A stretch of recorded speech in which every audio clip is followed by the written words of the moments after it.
నడవటానికి కూడా కష్టపడి వస్తున్న మనిషి పేరు బిల్లీ. బిల్లీ చాలా ప్రొఫెషనల్ లాయర్. ఇతని ఒకే ఒక సింపుల్ రూల్ ఏంటంటే తిండి విషయంలో ఎటువంటి కాంప్రమైజ్ ని సహించడు. బిల్లీ వైఫ్ హైడీకి తన హస్బెండ్ ఇంతలా ఉండడం అస్సలు ఇష్టం ఉండదు. అందుకని ఆమె బిల్లీతో స్ట్రిక్ట్ డైట్ ని మెయింటైన్ చేస్తూ ఉంటుంది. 300 పౌండ్లు అంటే 136 కేజీలు. ఇది మన లాయర్ బిల్లీ యొక్క బరువు. ఇది తెలిస్తే తన వైఫ్ కోపడుతుందని ముందు వారం కంటే కొద్దిగా తగ్గానని తన వైఫ్ కు అబద్ధం చెప్తాడు. బిల్లీ తనకు వాదించాల్సిన కేసు ఉండడంతో కోర్టుకు వెళ్తాడు. అతను వాదించే కేసు చాలా పెద్దదే ఉంటుంది. బిల్లీ అక్కడున్న ఒక పెద్ద మాఫియాడాన్ చేసిన తప్పును కప్పిపుచ్చడానికి ట్రై చేస్తూ ఉంటాడు. అలా చేసి ఆ మాఫియాడాన్ని కేసు నుంచి తప్పించాలని చూస్తూ ఉంటాడు. ఎలాగోలా బిల్లీ కోర్టులో దొంగ సాక్ష్యాలను ప్రవేశపెట్టి ఆ మాఫియాడాన్ని కేసు నుంచి తప్పించేస్తాడు. అతనిదేం తప్పు లేదని ప్రూవ్ చేస్తాడు. అలా కేసు గెలిచిన తర్వాత బిల్లీ ఇంకా ఆ మాఫియాడాన్ పార్టీ చేసుకుంటూ ఉంటారు. అప్పుడు ఆ మాఫియాడాన్ బిల్లీతో నువ్వు నాకు చాలా హెల్ప్ చేశావు కాబట్టి నేను నీకు లైఫ్ లాంగ్ రుణపడి ఉంటానని చెప్తాడు. ఎందుకంటే బిల్లీ అతన్ని చాలా పెద్ద కేసు నుంచి బయటకు తీసుకొని వచ్చి ఉంటాడు. తర్వాత బిల్లీ అక్కడి నుంచి తన ఆఫీస్ కి వెళ్తాడు. అక్కడ తన ఆఫీస్ ముందు కొంతమంది వింత మనుషులు హడావిడిగా కనిపిస్తూ ఉంటారు.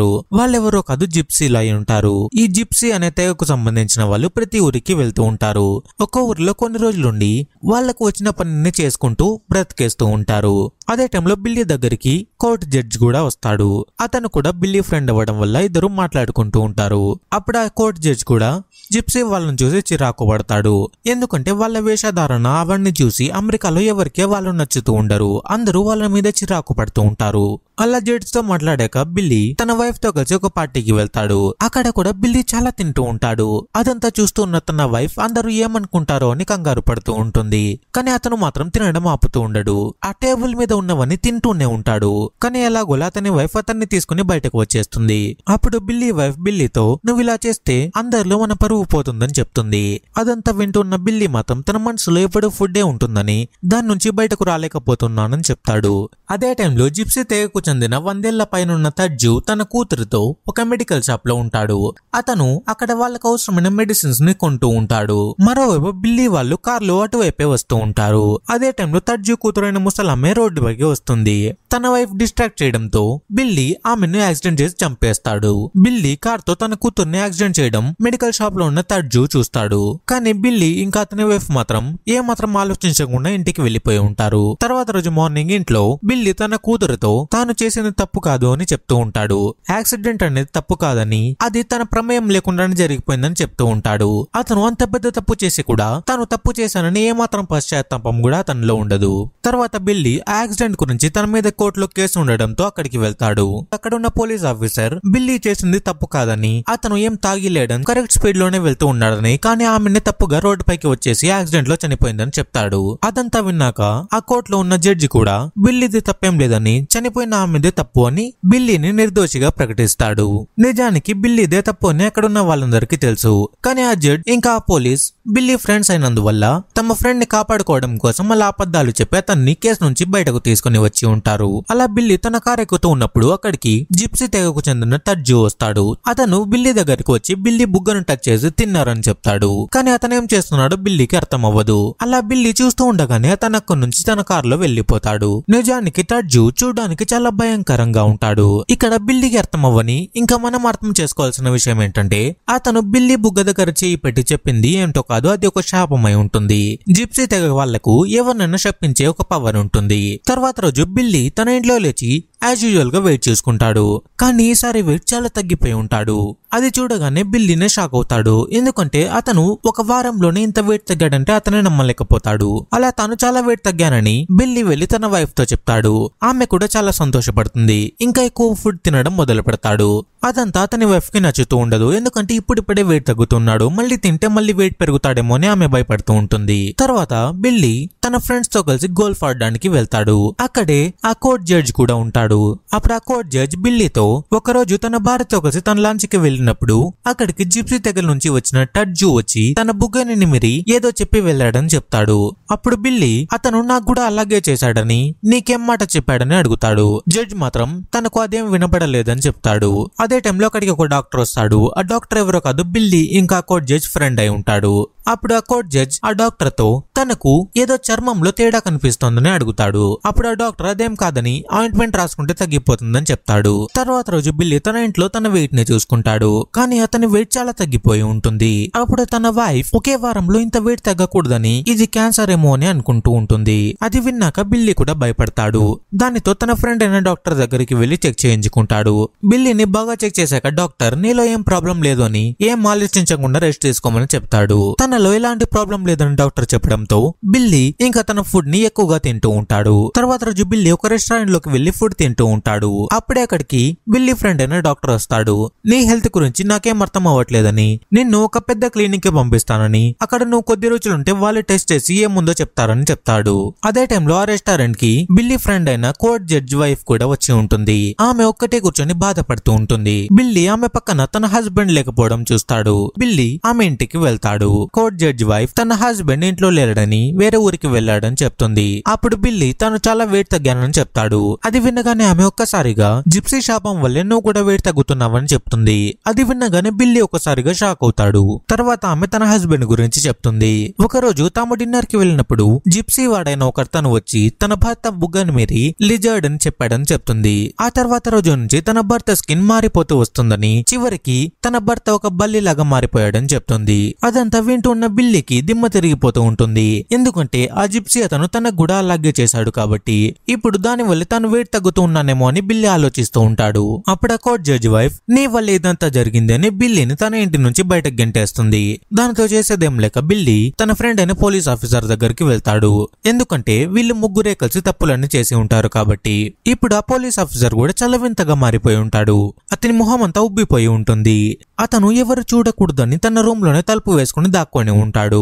బిల్లీ అక్కడికి వెళ్ళగానే ఆ పోలీస్ ఆఫీసర్ ఇదంతా జిప్సీలు చేసిన పని అని చెప్తాడు. అప్పుడు ఆ పోలీస్ ఆఫీసర్ నువ్వెంత అడిగినా ఆ జిప్సీ అతను తన శాపాన్ని వెనక్కి తీసుకోడు కాబట్టి ఈ గన్ తో షూట్ చేసామని బిల్లీకి గన్ ఇస్తాడు. కానీ బిల్లీ మాత్రం ఆ పని చేయడు. తనకు గన్ వద్దని చెప్పి ఇంటి నుంచి బయటకు వచ్చేస్తాడు. అలా బిల్లీ బయటకు రాగానే బిల్లీ చాలా బాధపడుతూ తన ఇంటికి వెళ్లిపోతాడు. అలా బిల్లీ తన ఇంటి దగ్గరకు వెళ్ళగానే తన ఇంటి నుంచి డాక్టర్ బయటకు వెళ్తూ ఉంటాడు. అది చూడగానే బిల్లీకి తన వైఫ్ ఇంకా డాక్టర్ మీద డౌట్ మొదలవుతుంది. అలా బిల్లీ ఇంట్లోకి వెళ్లి తన వైఫ్ తో తాను ఇలా వెయిట్ లూజ్ అవ్వడానికి కారణం ఒక శాపమని చెప్తాడు. కానీ ఆమె అది నమ్మదు. ఈ కాలంలో శాపాలనేవి ఉండవని, నువ్వేదో పిచ్చి పిచ్చిగా మాట్లాడుతున్నావు కాబట్టి కొద్ది రోజులు హాస్పిటల్ కి వెళ్తే అంతా సెట్ అవుతుందని చెప్తుంది. తర్వాత రోజు బిల్లీ తన ఫ్రెండ్ అయిన డాక్టర్ ని కలుస్తాడు. అప్పుడు అతను కూడా నువ్వు కొద్ది రోజులు హాస్పిటల్ ఉంటే అంతా సెట్ అయిపోతుందని చెప్తాడు. కానీ బిల్లీ మాత్రం తను ఏ హాస్పిటల్ కి వెళ్ళనని, ఆ జిప్సీలు ఎక్కడున్నారో కనుక్కొని అక్కడికి వెళ్లి తన మీద ఉన్న శాపాన్ని తీయించుకుంటానని చెప్తాడు. అది విన్నాక ఆ డాక్టర్ బిల్లీ వైఫ్ దగ్గరికి వెళ్లి నీ హస్బెండ్ కి పిచ్చెక్కిందని చెప్తూ ఉంటాడు. ఇదంతా బిల్లీ వింటూ ఉంటాడు. తర్వాత బిల్లీ ఆ జిప్సీలు ఎక్కడున్నారో కొనుక్కోవడానికి తన ఫ్రెండ్స్ అయిన పోలీసుల దగ్గరికి వెళ్తాడు. కానీ వాళ్ళు జిప్సీల గురించి తమకు తెలియదని, వాళ్ళు కొన్ని రోజులకి ఒక్కొక్క ఊరిని మార్చుకుంటూ వెళ్తూ ఉంటారని చెప్తారు. తర్వాత బిల్లీ తన ఇంటికి వెళ్తాడు. అక్కడ తన వైఫ్ ఇంకా డాక్టర్ బిల్లీని మెంటల్ హాస్పిటల్ కి పంపించడం గురించి మాట్లాడుకుంటూ ఉంటారు. ఎందుకంటే వాళ్ళు ఇతనికి పిచ్చెక్కిందని అనుకుంటూ ఉంటారు. తర్వాత బిల్లీ జిప్సీ వాళ్ళు ఉండే ప్లేస్ దగ్గరికి వెళ్తాడు. అక్కడ టడ్జు ఇంకా అతని మనవరాలు ఉంటారు. టడ్జు మనవరాలంటే బిల్లీ యాక్సిడెంట్ లో చంపిన ఆమె కూతురై ఉంటుంది. అలా వెళ్లి బిల్లీ టడ్జుని తన మీద ఉన్న శాపాన్ని తీసేయమని అడుగుతాడు. కానీ అతను మాత్రం అదేం కుదరదని గట్టిగా నవ్వుతూ ఉంటాడు. అప్పుడే అక్కడ ఉన్న టడ్జు మనవరాలు ఒక బొమ్మని బిల్లీకి ఇస్తుంది. ఆ బొమ్మ ఎవరో కాదు బిల్లీదే అయి ఉంటుంది. ఆమె తన దగ్గర ఉన్న ఒక వేపంతో ఆ బొమ్మని షూట్ చేయబోతుంది. దానితో బిల్లీ భయపడి అక్కడి నుంచి పారిపోయి బయటకు వచ్చేస్తాడు. అతను పరిగెత్తుతూ వస్తూ ఉండగానే అక్కడికి ఒక కారు వచ్చి ఆగుతుంది. ఆ కారులో నుంచి ఒక వ్యక్తి డోర్ తీస్తాడు. అతను చాలా భయంకరంగా ఒక బల్లిలాగా మారిపోయి ఉంటాడు. అతను ఎవరో కాదు బిల్లీ ఫ్రెండ్ అయిన కోర్ట్ జడ్జ్ అయి ఉంటాడు. అలా వాళ్ళిద్దరు కారులో వెళ్తూ ఉంటారు. వాళ్ళ వెనక్కి టడ్జు ఇంకా అతని మనవరాలు కూడా ఒక ఫైర్ ఇంజిన్ వేసుకుని వస్తూ ఉంటారు. ఒక చోటకి వెళ్ళాక బిల్లీ వాళ్ళు కారు ఇరుక్కోపోతుంది. దాంతో ఫైర్ ఇంజిన్ తో టడ్జు వాళ్ళు వచ్చి బిల్లీ వాళ్ళని యాక్సిడెంట్ చేసి చంపేస్తారు. అప్పుడే బిల్లీ నిద్రలేస్తాడు. అప్పుడే అర్థం అవుతుంది ఇదంతా కళ అని. వెంటనే బిల్లీ తన ఫ్రెండ్ అయిన కోర్ట్ జడ్జ్ కి ఫోన్ చేస్తాడు. అప్పుడే అతనికి తెలుస్తుంది తన ఫ్రెండ్ అయిన జడ్జ్ కార్ యాక్సిడెంట్ లో చనిపోయాడని. అది విన్నాక బిల్లీ చాలా బాధపడతాడు. తర్వాత రోజు బిల్లీ ఒక ఇన్ఫార్మర్ దగ్గరికి వెళ్తాడు. అతని దగ్గర జిప్సీస్ ఎక్కడ ఉంటారో అని ఇన్ఫర్మేషన్ కనుక్కుంటాడు. అలాగే ఆ ఇన్ఫార్మర్ ఇంకో పోస్టర్ కూడా చూపిస్తాడు. అదేంటంటే అందులో బిల్లీ మిస్సింగ్ అని ఉంటుంది. అదెవరో కాదు బిల్లీ వైఫ్ ఇంకా డాక్టర్ మైక్ సృష్టించి ఉంటారు. ఎందుకంటే బిల్లీ మిస్ అవుతున్నాడని అందరికీ చెప్పి వాళ్ళిద్దరూ కలిసిపోవాలనేది వాళ్ళ ప్లాన్. అది చూసాక బిల్లీకి చాలా కోపం వస్తుంది. కానీ తనకు ఫస్ట్ తన మీద ఉన్న శాపం పోవాలి కాబట్టి జిప్సీస్ ఎక్కడ ఉంటారో కనుక్కున్నాడు కాబట్టి ఆ అడ్రస్ కి వెళ్తాడు. అక్కడ చాలా మంది జిప్సీస్ గుడారాలు వేసుకుని ఉంటారు. బిల్లీ టడ్జో దగ్గరికి వెళ్లి తనకున్న శాపాన్ని తీసేయమని అడుగుతాడు. కానీ అతను మాత్రం అదేం కుదరదని, వీలైతే ఇంకా కఠినంగా చేస్తానని చెప్తాడు. బిల్లీ అతని కాళ్ళ మీద పడి మరీ అడుగుతూ ఉంటాడు. బిల్లీ చేసేదేం లేక జిప్సీస్ మీద కోపంతో వాళ్ళని శపిస్తూ అక్కడి నుంచి కోపంగా బయటకు వచ్చేస్తాడు. తర్వాత బిల్లీ తన ఫ్రెండ్ అయిన మాఫియా డాన్కి ఫోన్ చేస్తాడు. విషయమంతా చెప్పి తనకు హెల్ప్ కావాలని అడుగుతాడు. దానితో బిల్లీ ఒకప్పుడు తనకు హెల్ప్ చేశాడు కాబట్టి ఆ మాఫియా డాన్ వెంటనే బిల్లీ దగ్గరకు వస్తాడు. అతని పరిస్థితి చూసి చాలా బాధపడతాడు. ఎలాగైనా బిల్లీకి హెల్ప్ చేయాలని మాఫియా డాన్ తన మనిషిని జిప్సీస్ ఉన్న ప్లేస్ లో పెడతాడు. అలా మాఫియా డాన్ జిప్సీ వాళ్ళని భయపెట్టడానికి ట్రై చేస్తూ ఉంటాడు. ఒకరోజు మాఫియా డాన్ ఇంకా బిల్లీ వాళ్ళ దగ్గరికి ఒక కార్ వస్తుంది. అందులో మాఫియా డాన్ మనిషిని వాళ్ళని చంపేసి ఆ జిప్సీలు ఆ కార్ లో పెట్టి ఉంటారు. అది చూడగానే ఆ మాఫియా డాన్ కి చాలా కోపం వస్తుంది. దానితో వెంటనే తన దగ్గర ఉన్న గన్స్ తీసుకుని జిప్సీస్ ఉన్న ప్లేస్ కి వెళ్లి అక్కడ ఉన్న వాళ్ళందరినీ షూట్ చేస్తూ ఉంటాడు. అలా అక్కడున్న చాలా మంది జిప్సీస్ ని చంపేస్తారు. తర్వాత రోజు FBI ఆఫీసర్ లాగా ఒక వేషాన్ని వేసుకుని టడ్జు మనవరాలి దగ్గరకు వెళ్తాడు. తనతో పాటు రమ్మని తీసుకుని వెళ్లి ఆమె మీద యాసిడ్ వేస్తానని బెదిరిస్తాడు. అలా ఆమెను బెదిరించి మీ తాతయ్య టడ్జు తనతో వచ్చి మాట్లాడాలని చెప్తాడు. దానితో టడ్జు చేసేదేం లేక బిల్లీ దగ్గరకు వెళ్తాడు. అలా తన దగ్గరకు వచ్చిన టడ్జుతో బిల్లీ తన మీద ఉన్న శాపాన్ని తీసేయమని అడుగుతాడు. కానీ అతను ఇలా ఒకరి మీద ఉన్న శాపాన్ని తీసేయలేమని, కావాలంటే దాన్ని ఇంకొకరి దగ్గరకు మార్చచ్చు అని చెప్తాడు. అక్కడ ఉన్న ఒక స్వీట్ ని తీసుకుని బిల్లీ చేతికి తగిలిన దెబ్బ నుంచి రక్తాన్ని ఆ స్వీట్ లోకి వేస్తాడు. ఈ స్వీట్ ఎవరైతే తింటారో వాళ్ళు చనిపోతారని, ఆ తర్వాత నీకున్న శాపం వెళ్లిపోతుందని చెప్తాడు. కాబట్టి ఇప్పుడు బిల్లీ ముందున్న ఆప్షన్ తన మీద ఉన్న శాపం పోవాలంటే ఎవరో ఒకరికి ఆ స్వీట్ తినిపించి చంపేయాలి. దానితో బిల్లీ బాగా ఆలోచించి తన వైఫ్ తనని మోసం చేసింది కాబట్టి తనని చంపేద్దామని అనుకుంటాడు. అలా ఇంటికి వెళ్ళాక బిల్లీ తన వైఫ్ తో ఆ స్వీట్ ని తినిపిస్తాడు. దానితో తర్వాత రోజు మార్నింగ్ లేచేసరికి ఆమె చనిపోయి ఉంటుంది. తర్వాత బిల్లీ కిందికి వచ్చి చూస్తాడు. కానీ ఇక్కడ ట్విస్ట్ ఏంటంటే అదే స్వీట్ ని తన కూతురు కూడా తినేసి ఉంటుంది. అది చూశాక బిల్లీ చాలా బాధపడతాడు. అదే టైంలో బిల్లీ ఇంటికి అతని ఫ్రెండ్ అయిన డాక్టర్ వస్తాడు. బిల్లీ అతని ఇంట్లోకి తీసుకుని వెళ్లి తన వైఫ్ ఇంకా అతను కలిసి తనని మోసం చేశారు కాబట్టి ఆ స్వీట్ ని అతనికి కూడా ఇస్తాడు. బిల్లీ తాను అంతమందిని చంపాననే బాధ భయం ఏం లేకుండా నవ్వుతూ డోర్ వేయడంతో ఈ సినిమా ఎండ్ అవుతుంది. ఈ వీడియో మీకు నచ్చి ఉంటే లైక్ చేయండి. ఛానల్ ని సబ్స్క్రైబ్ చేసి బెల్ ఐకాన్ క్లిక్ చేయడం మర్చిపోకండి. Thanks for watching.